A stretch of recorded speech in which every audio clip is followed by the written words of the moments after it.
Hello everyone, I'm Anna Fisher, and today we're going to talk about Henry VIII.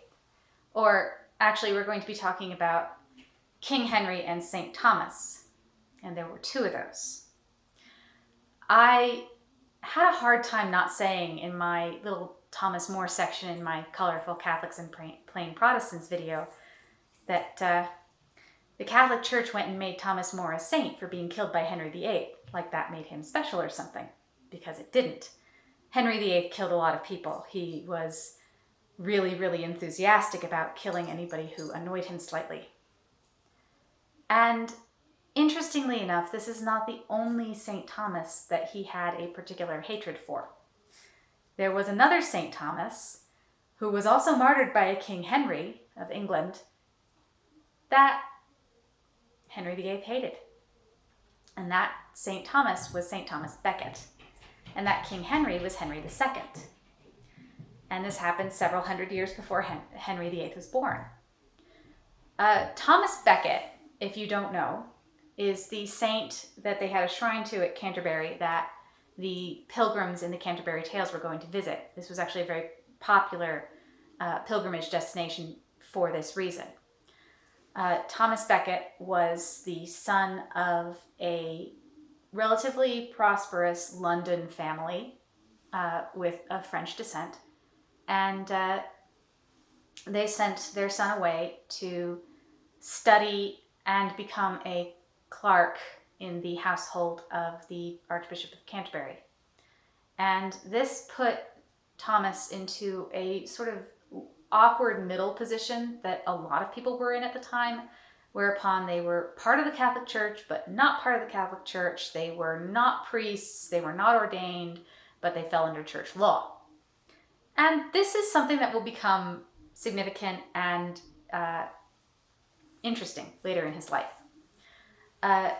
In this position, he eventually actually caught the eye of Henry II, the King of England, and he became a close associate of the king, and the king eventually named him his chancellor.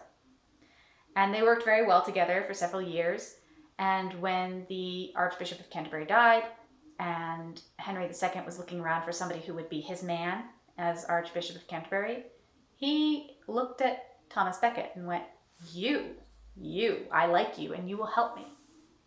So he appointed him, or actually, technically, he leaned very heavily on the Canterbury College, who elects the Archbishop of Canterbury, and they ratified his choice.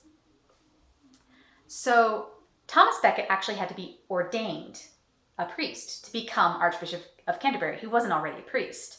So this should tell you just how sort of out of place he must have felt. And this is probably part of the reason why he went, well, I better do a good job at this Archbishop of Canterbury thing and really look out for the church and protect the church's rights.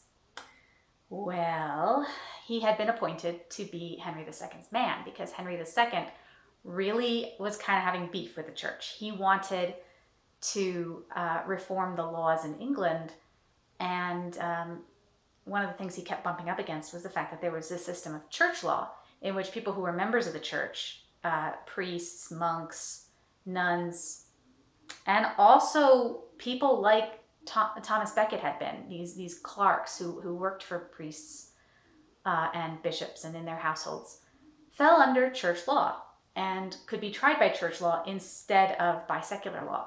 And they usually got much lighter sentences. You could be defrocked as a priest for rape or murder instead of being, executed.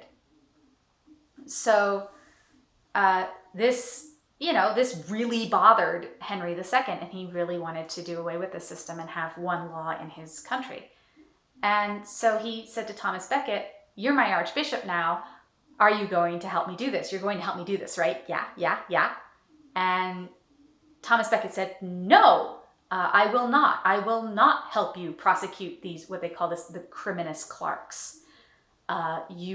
This is a church prerogative, and you are not going to interfere with it.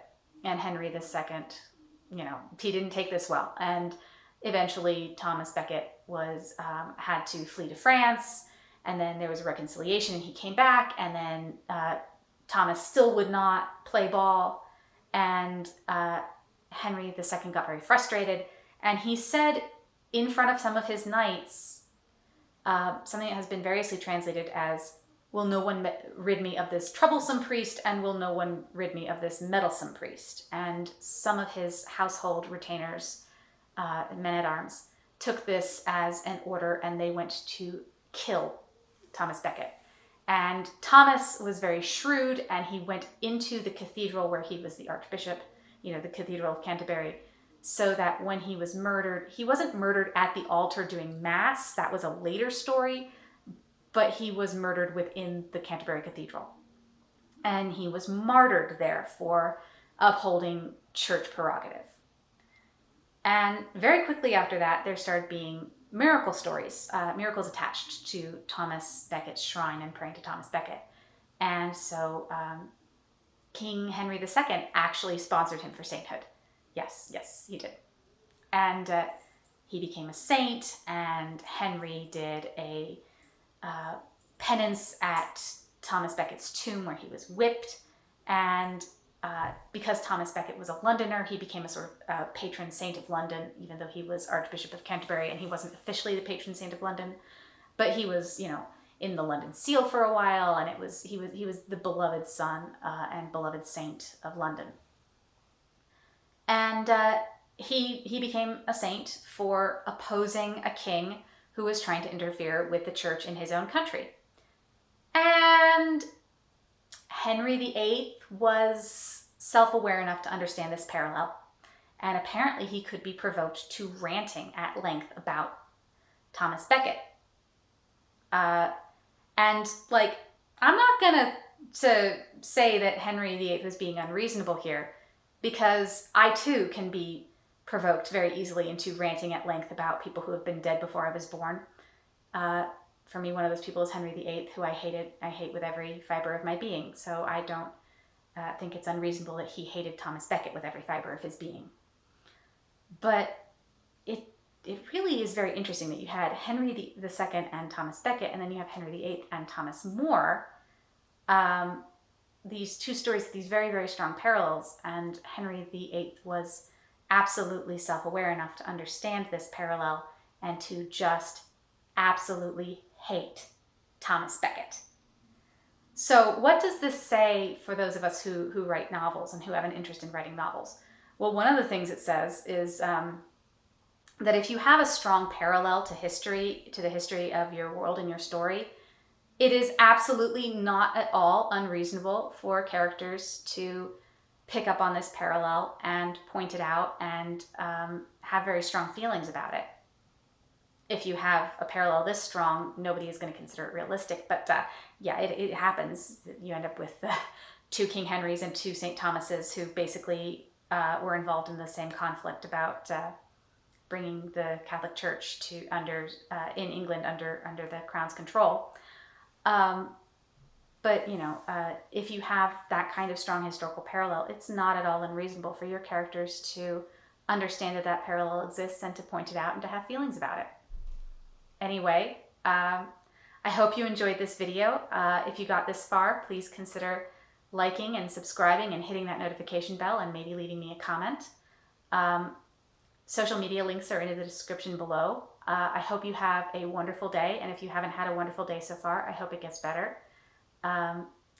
Thank you for watching, and I'll see you in the next one.